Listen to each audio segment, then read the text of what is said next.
बिस्मिल्लाहिर्रहमानिर्रहीम। अस्सलाम वालेकुम नाज़रीन। नाज़रीन, आज बात करेंगे मॉब लिंचिंग के बारे में।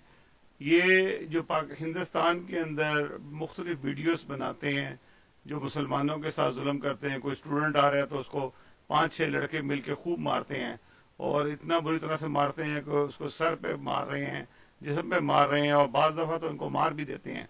ये हालात जो उनसे हिंदुस्तान में आम है और उसकी वीडियो बनाते हैं और बताते हैं, फिर उसको खंभों से बांध देते हैं, दर्द से बांध के उससे कहलवाते हैं कि तुम जय श्री राम कहो या जय कृष्ण राम कहो, या जो मुख्तलिफ हिंदू मज़हब के नारे हैं वो लगवाते हैं। मैं ये नहीं कहता कि ये सब हिंदू वो हैं जो मतलब है एक्सट्रीमिस्ट हैं। ये एक्सट्रीमिस्ट के अलावा ये क्रिमिनल लोग हैं। बज़ाहिर हैं तो हिंदू, लेकिन तमाम हिंदू ऐसे नहीं हैं। वो लोग अमन पसंद हैं, वो आज़ादी चाहते हैं, हर एक को आज़ादी देना चाहते हैं वो। लेकिन ये क्योंकि शिवसेना या आरएसएस के लोग हैं जो मोदी साहब जिसकी तंजीम से वाबस्ता हैं, ये वो लोग हैं जो कर रहे हैं। इन्होंने एक जुल्म का बाजार गर्म किया हुआ है पूरे हिंदुस्तान के अंदर, और ये वीडियो बना के हर रोज़ वीडियो सैकड़ों की तादाद में यूट्यूब पे फेसबुक पे आती हैं, जो सिर्फ और सिर्फ खौफजदा करने के लिए। और इनको कोई खौफ डर नहीं है, इसलिए क्योंकि इनको प्रोटेक्शन हासिल है पुलिस की, हुकूमत की, कि आप जो मर्जी करें, जो मर्जी मुसलमानों के साथ जुल्म करें। और हत्ता के बहुत सारे लोगों को इन्होंने मार भी दिया है। कभी किसी को गाय के शुबे में कि तुमने गाय ज़बा की होगी या तुम गाय का गोश्त खाते हो, उसके ऊपर मार दिया है। तो ये कुछ वहाँ पे आम हो रहा है। तो इसी के ऊपर एक हिंदुस्तान में मुसलमान लीडर हैं जिन्होंने इनको जवाब दिया है। मेरे एक दोस्त हाफिज नसीम खलील साहब ने इस्लामाबाद से मुझे भेजा कि देखें कि ये मुसलमान भी अब कुछ बोलने लगे हैं, और जो इन्होंने मोदी साहब के जो बातें खोली हैं कि वो किस कमाश के थे, 8वीं फेल थे, उनकी बीवी उनको छोड़ के भाग गई, और वो आज दुनिया को सबक दे रहे हैं, जबकि जिन्होंने अलिफ बे नहीं पढ़ी थी। तो ये हालात जो वो उन्होंने देखी थी, तो वो इसके ऊपर उन्होंने खासी गर्म तकरीर की। मैं तो वो इतनी ज़्यादा तकरीर नहीं कर सकता, लेकिन मैं आपको सुना सकता हूँ कि उन्होंने कहा क्या। नाज़रीन सुनिएगा। नहीं, एक कॉन्टिनेंट पे नहीं, दुनिया के मुख्तलिफ बर्रे आज़मों पर एक साथ 1300 साल बिना किसी ब्रेक के हुक्मरानी की उसे डराना चाहते। बेवकूफी की इससे बड़ी कोई इंतहा नहीं हो सकती। हम और ये जो वीडियो फैलाया जा रहा है, ये इसका पर्पस क्या है कि आप डरे। कोई भी आदमी जो जुर्म कर रहा हो, अगर मॉब लिंचिंग एक जुर्म है तो उसको डरना चाहिए। वो डरने की बजाय वीडियो बना के अपनी सूरत दिखा रहा है कि मैं मार रहा हूं, देखिए, सारी दुनिया देखे कि मैं मार रहा हूं, और फिर उसको वायरल करे कि लाखों लोगों को उस वीडियो को देखे। इसका पर्पस क्या है कि आप खौफजदा हो जाए। और उसके बाद हमारे वजीर आजम महोदय 8वीं क्लास पास नहीं हुए हैं, डिग्री फेक पाई गई दिल्ली यूनिवर्सिटी से, एक अदद बीवी संभाल ना पाए, छोड़ के भाग गए। 25-30 साल की जिंदगी पूरी की पूरी डार्क में है, कुछ पता नहीं कि ये शख्स कहां था। 25-30 साल की जिंदगी नरेंद्र मोदी की बिल्कुल नामालूम है कि वो कहां पर रहा।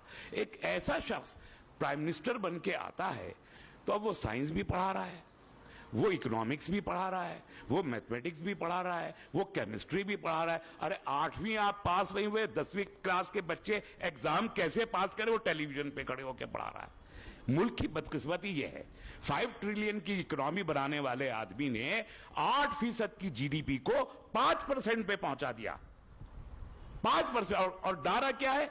हिंदुत्व, हिंदू नेशनलिज्म, हिंदू आधी रोटी खाएंगे, हिंदू राज बनाएंगे। और एम्प्लॉयमेंट क्या है? उन्होंने कहा पकौड़े बेचे, तो वो जो पकौड़े बेचने वाला एम्प्लॉय है उसको लिंचर बनाया है, एम्प्लॉयमेंट बना दिया है लिंचिंग को इन्होंने, कि तुम लिंच करो, उसके बाद जेल जाओगे, जमानत हम करा के लाएंगे, और जब जमानत करा के बाहर आओगे तो हमारा कोई मंत्री आएगा तुम्हारे घर पे और तुमको हार पहना के मिठाई खिलाएगा, और फिर तुमको पार्लियामेंट के टिकट दिए जाएंगे, जिसकी जितनी औकात है। एमएलए के टिकट दिए जाएंगे, साध्वी प्रज्ञा आ गई पार्लियामेंट में, असीमानंद भी आ जाएंगे पार्लियामेंट। तो कातिलों को ओहदे देने का काम पहली मर्तबा हमने देखा कि नरेंद्र मोदी की ये सरकार यहां कर रही है। یہ پورا کا پورا یہ سائنس اور یہ انجینئرنگ اس خوف کی آئیڈیالوجی کی ہے. اور یہ اگر خوف بپا نہیں کریں گے, خوف کس کا دلائیں؟ خوف دلانے کے لیے ایک بیچاری لے دے کے اگر کوئی کمیونٹی بچتی ہے تو مسلمان کمیونٹی بچتی ہے. اور وہ کیوں ہے؟ آپ کا خوف کیوں ہے؟ آپ ہی سے خوف کیوں دلایا جا رہا ہے؟ آپ سے خوف اس لیے دلایا جا رہا ہے. ایک ریزن تو میں نے بتایا کہ ایک بار آئے تھے حکومت کرنے تو 800 سال کسی کو موقع نہیں دیا. دوسری بار اگر آپ خدا را خواستہ پہنچ گئے تو اگلے 800 سال پھر کسی کا نمبر نہیں آنا.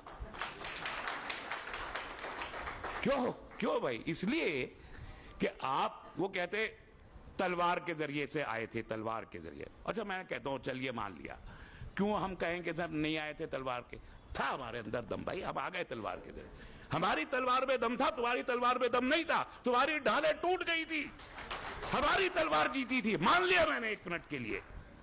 لیکن حکومتیں تلوار کے بل پر چلا نہیں کرتی.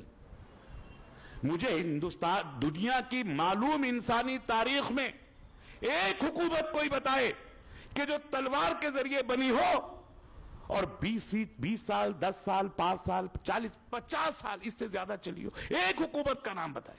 تلوار کے ذریعے بنی ہوئی حکومتوں کی کوئی عمر نہیں ہوتی. جیسے مودی جیسے ظالم لوگوں کے ہاتھ میں آئی ہوئی حکومتوں کی کوئی عمر نہیں ہے, اس طرح تلوار کی بنی ہوئی حکومتوں کی کوئی عمر نہیں ہوتی. دل سے, دماغ سے, محبت سے اور نظریات سے جب حکومت کی جاتی ہے تو سینکڑوں سال حکومت چلائی جا سکتی ہے. یہ ہم نے ثابت کیا ہے. تم نہیں کر سکتے. ایک صاحب بیٹھے تھے ایک دن میرے برابر میں ایک ٹیلی ویژن اسٹوڈیو میں, مجھ سے کہنے لگے بہت آرام سے, بڑے پیار سے, ہندو مہا سبھا کے, یار رحمانی صاحب سڑک پہ نہیں ہو رہا کچھ. میں کہ کیا چاہتے ہیں آپ سڑک پہ؟ یار سڑک پہ ہونی چاہیے, مسلمان اور ہندو سڑک پہ لڑیں. تو میں کہا آپ کوشش کر تو رہے, اتنے دن ہو گئے آپ کو لنچنگ کراتے کراتے, آپ کر نہیں پائے, اس کا مطلب آپ ناکام ہو گئے. کہ نہیں یار اس کو بڑھائیے. میں کہا تو لنچنگ تھوڑی سی, ابھی آپ ایک غریب, مزدور, بے پڑھا لکھا, چھوٹا موٹا کام کرنے والا آدمی جنگل میں اکیلا جا رہا ہے, اس کو پکڑ کے آپ لنچنگ کر رہے ہیں. اتنے بہادر ہیں, اتنے بہادر ہیں. اور جو ابھی قصہ سنا رہے تھے نا مدھیہ پردیش کے لڑکے کا, قربانی کر کے آ رہا تھا بیچارہ, اس کی بہنوں کو پریشان کیا, ان کی بے عزتی کرنے کی کوشش کی. بھائی ہے تو خون تو کھولے گا. لڑائی جھگڑا کر کے نکل کے اس کو, جب وہاں اس کے گھر پہ تو خالی گالی گلوچ کر کے اس نے بھگایا, بھاگ گئے. جب اپنے گاؤں کے باہر نکلے, اس کے گاؤں پہ نہیں, اپنے گاؤں کے نکڑ پہ جب آئے, تب اس کا گاڑی روک کے کہا کہ اب تجھ سے لڑیں گے. اس نے وہاں 3 کو کہہ دیا کہ تمہارے اندر کتنی ہمت ہے اور میرے اندر. 500 آدمی کھڑا ہوا تھا وہاں, گاؤں کا سارا گاؤں باہر آ کے کھڑا ہو گیا, 500 آدمی. جب 3 کو اس نے ڈھیر کر دیا. جی ناظرین, یہ ویڈیو دکھانے کا مقصد یہ تھا کہ آپ کو بتایا جائے کہ یہ پاپولر فرنٹ آف کرناٹکا کا سیمینار تھا, جس کے اندر انہوں نے یہ پروگرام کیا, لائیو پروگرام تھا, لوگوں نے وہاں سوال جواب بھی کیے. کہ مقصد یہ تھا کہ یہ ایک سولوشن ہے, کہ یہ پولیٹیکل سولوشن ہے کہ اگر اس طریقے سے آپ ویڈیوز بنائیں گے, لوگوں کو مارتے ہوئے دکھائیں گے, تو اس کا رزلٹ کیا آخر میں ہوگا؟ اس کا رزلٹ وہ ہوگا کہ دنیا میں ہر جگہ پہ جہاں پہ بھی ایسے لوگ بھی ہوتے ہیں, ان ایجوکیٹڈ لوگ بھی ہوتے ہیں, جو غصے میں آ کے وہی کچھ کرتے ہیں جو آپ نے کیا وہاں پہ, کہ وہ کسی ہندو کو پکڑ لیں گے اور اس کے ساتھ وہی کچھ کریں گے جو آپ ہندوستان میں کر رہے ہیں, یا ہندوستان میں کوئی ہندو کسی کے ہاتھ آ گیا تو وہ بھی یہی کچھ کرے گا. تو یہ اچھی بات نہیں ہے. یہ تو ایک تکلیف دہ بات ہے جس کا آپ نے آغاز کر دیا گیا ہے, اور یہ تکلیف کہاں تک جائے گی اس کا کچھ کسی کو پتہ نہیں ہے. تو ابھی بھی میں نریندر مودی صاحب اور ان کے جو ہواری ہیں ان کو یہ کہنا چاہتا ہوں کہ آج وہ باز آ جائیں ان حرکتوں سے, نہیں تو یہ بات بہت آگے تک چلی جائے گی. ناظرین, اگلے پروگرام تک کے لیے اجازت دیجیے گا. اللہ